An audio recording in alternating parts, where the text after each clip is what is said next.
आज हम plane section of a sphere के ऊपर बात करते हैं। मान लेते हैं यह हमारा स्फीयर है,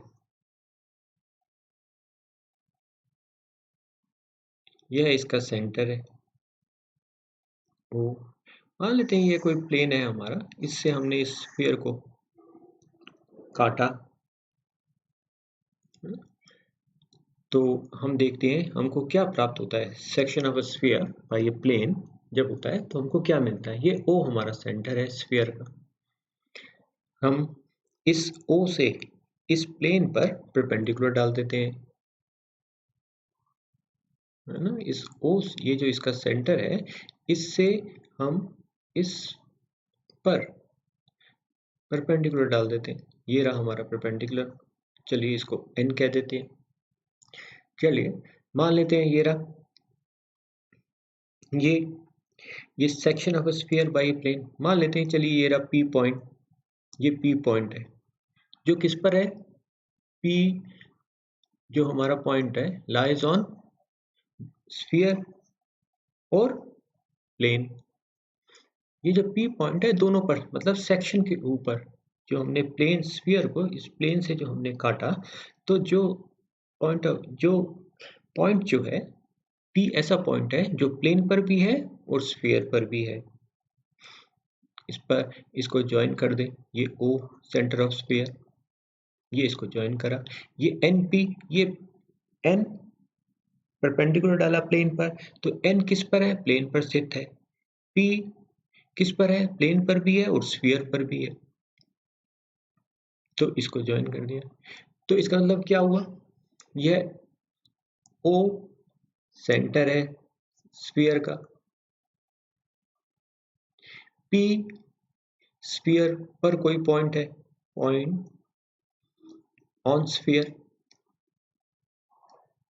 तो OP क्या हो गया, ये रहा हमारा स्फीयर, ये इसका सेंटर, यह P पॉइंट है जो स्फीयर पर भी है।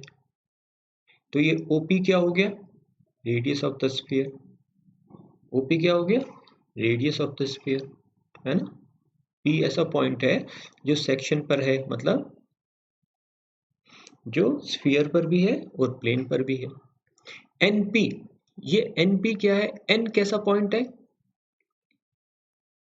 O से प्लेन पर परपेंडिकुलर डाला, O से प्लेन समतल पर, प्लेन पर परपेंडिकुलर डालने पे जो पॉइंट ऑफ कांटेक्ट है पर परपेंडिकुलर, इसको क्या कहते हैं, फुट ऑफ द परपेंडिकुलर कहते हैं, है ना।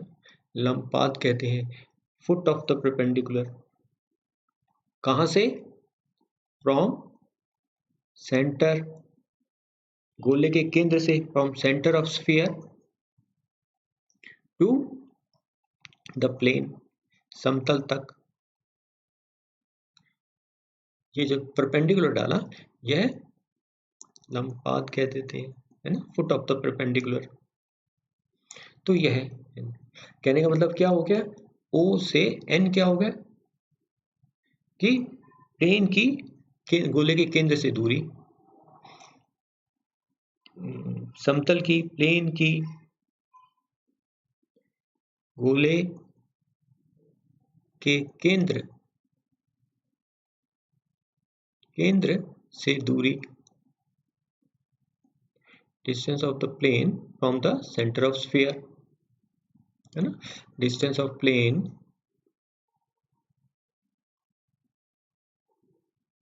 फ्रॉम, कहां से दूरी निकाल रहे हैं प्लेन की, फ्रॉम सेंटर ऑफ स्फीयर, गोले के केंद्र से इसकी दूरी, है ना। कैसी होगी गोले की, भाई किसी इस समतल की किसी बिंदु से दूरी कांस्टेंट होगी, अचर होगी, कांस्टेंट होगी। चलो K मान लेते हैं।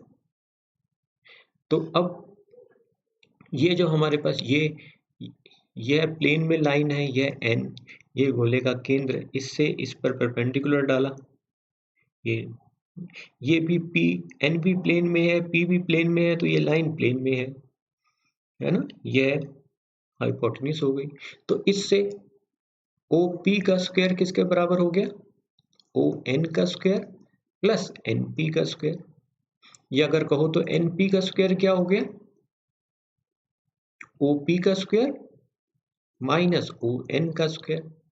ओ पी क्या है, radius of the sphere, O N क्या है, ये स्क्वायर। तो इसका मतलब एन पी क्या हो गया,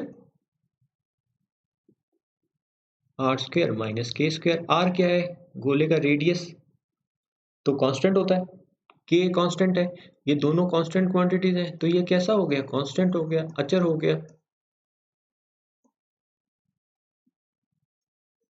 तो यह अचर हो गया, कहने का मतलब क्या हुआ, यह जो पी पॉइंट एन पी जो है, यह जो डिस्टेंस है, यह जो दो पॉइंट्स के बीच की दूरी है, यह अचर है, कांस्टेंट है। ये कैसा पॉइंट था, यह पॉइंट कैसा था, पी जो गोले पर भी है और इस समतल पर भी है, दोनों पर है। तो यह इस पॉइंट की विशेषता क्या है, यह समतल पर भी पॉइंट है। इस पॉइंट की विशेषता क्या है कि यह जो दूरी है, यह जो दूरी है वह अचर रहती है। क्या विशेषता है इस पॉइंट की भाई, कि भाई यह वाली जो दूरी है एन पी, यह जो दूरी है एन पी, यह जो दूरी है एन पी, यह अचर है। यह किसको बताता है, एक पॉइंट समतल पर घूमता है, एक बिंदु, एक पॉइंट, ये कोई पॉइंट है एन, एक बिंदु पॉइंट है पी, घूमता है, कैसा घूमता है, ये ऐसा घूमता है। क्या विशेषता है कि यह जो दूरी है इसकी पॉइंट की, इससे जो दूरी है वह अचर होती है। यह किसकी विशेषता होती है, ये जो अपना पाथ बना रहा है, यह जो इसका जो पथ है वह क्या होगा, इस पथ की विशेषता क्या है दिख रही है कि भाई यह दूरी जो है वह अचर है, यह दूरी जो है वह कांस्टेंट है। किसको व्यक्त करता है, ये किसको एक्सप्रेस कर रहा है, तो यह क्या हो गया, एनपीएचआर है। इसका मतलब यह क्या हो गया, पी का बिंदु पथ क्या हो गया, लोकस ऑफ पी क्या हो गया, पी का बिंदु पथ क्या हो गया, सर्कल हो गया, वृत्त हो गया, क्या है, सर्कल।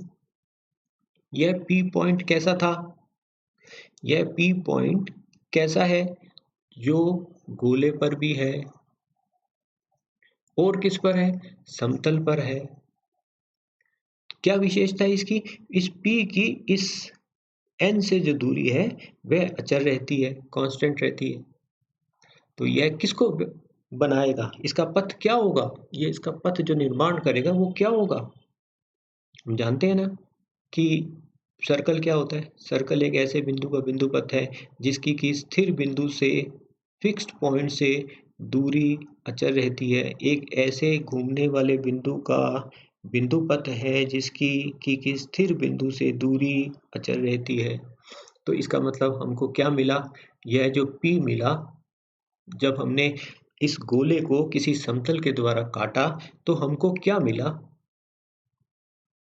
हमको क्या मिला, यह गोला था, इस गोले को, ये गोले का केंद्र, इसको हमने समतलीय परिच्छेद, प्लेन सेक्शन किया, तो हमको क्या मिला, ये एक ऐसा बिंदु मिला, यह समतल, एक ऐसा बिंदु मिला जिसका कि पथ जो है वह, यह P पॉइंट हमने लिया, यह इसका सेंटर, ये N लिया। आप कहते हो कि इसकी क्या विशेषता है कि ये NP जो है वह अचर है। तो ये किसका निर्माण कर रहा है, वृत्त का निर्माण कर रहा है, सर्कल वो बना रहा है।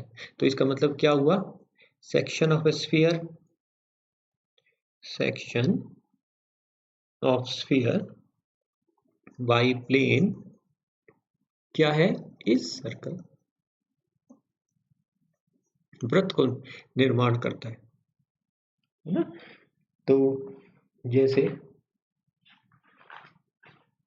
ये रहा, फाइंड द, तो अब जैसे हमारे स्फीयर की इक्वेशन क्या होती है कि भाई x, जैसे इसको ले लेते हैं x square plus y square plus z square, जिसका कि केंद्र 0 0 है और जिसका कि रेडियस a है। प्लेन की इक्वेशन क्या होती है कि भाई Lx plus my plus nz equal to p होती है। तो ये दोनों मिलकर क्या बताते हैं, किसको व्यक्त कर रहे हैं, किसको एक्सप्रेस कर रहे हैं, सर्कल को व्यक्त कर रहे हैं, वृत्त को रिप्रेजेंट कर रहे हैं, है ना। तो आपको वो देगा कि find the equation of the circle, find the centre of the circle. तो सर्कल क्या है, ये स्फीयर और ये जो प्लेन है ना, ये प्लेन काटना चाहिए, स्फीयर को काटेगा, ऐसा नहीं है कि प्लेन इनमें कोई पॉइंट ही कॉमन नहीं है, नहीं भाई काट रहा है प्लेन, तो हमको क्या मिलता है, तो हमको सर्कल मिलता है ना।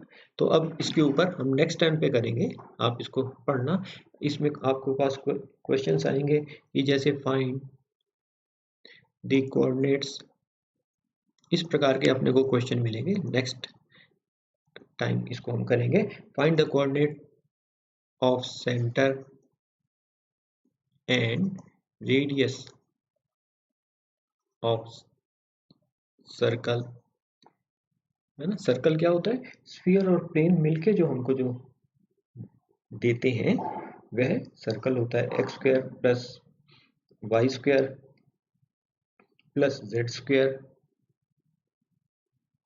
Minus 2y minus 4z equal to 20, है ना। और प्लेन हमारे पास है x plus 2y plus 2z equal to 21। तो यह दोनों प्लेन और स्फीयर और प्लेन मिलके हमको क्या देते हैं, सर्कल। अब वो यही कह रहे हैं आपको इस क्वेश्चन में कि इस सर्कल का वृत्त का सेंटर निकालना है और रेडियस निकालना है। सर्कल का सेंटर क्या होगा, कहने का मतलब n निकालना है हमको, और क्या निकालना है, ON निकालना है। ON तो प्लेन और इसकी नहीं, इसका रेडियस निकालना है। इसका रेडियस क्या है, ऊपर की जो हमने चित्र बनाया था उसके हिसाब से हमारे पास इसका क्या आ जाता है, NB निकालना है। तो n हम वैसे करेंगे कैसे, हम इस प्रकार के करेंगे हम नेक्स्ट टर्म पर, कि ये रहा, ये हमको प्लेन दिया है, ये इसका सेंटर दिया है O, इस स्फीयर का सेंटर हम लिख सकते हैं, इस बिंदु की समतल से दूरी P निकाल सकते हैं, इस गोले का रेडियस निकाल सकते हैं, ये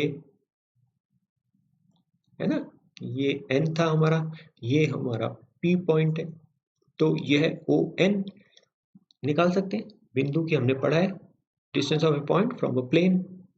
OP यह रेडियस हो गया, तो इसलिए NP हम निकाल सकते हैं ऊपर से। और n क्या है, फुट ऑफ द परपेंडिकुलर। इसकी इक्वेशन क्या होगी, इस ON की इक्वेशन निकालनी है हमको, equation of line ON। ON कैसा है, लाइन कैसी है, O से पास करती है, passes through O, this line passes through O। तो हम इस तरह से इसको करेंगे, इसको नेक्स्ट टाइम पे करते हैं। आप इस आर्टिकल को पढ़िएगा, आज के लिए इतना ही बहुत है। थैंक्स।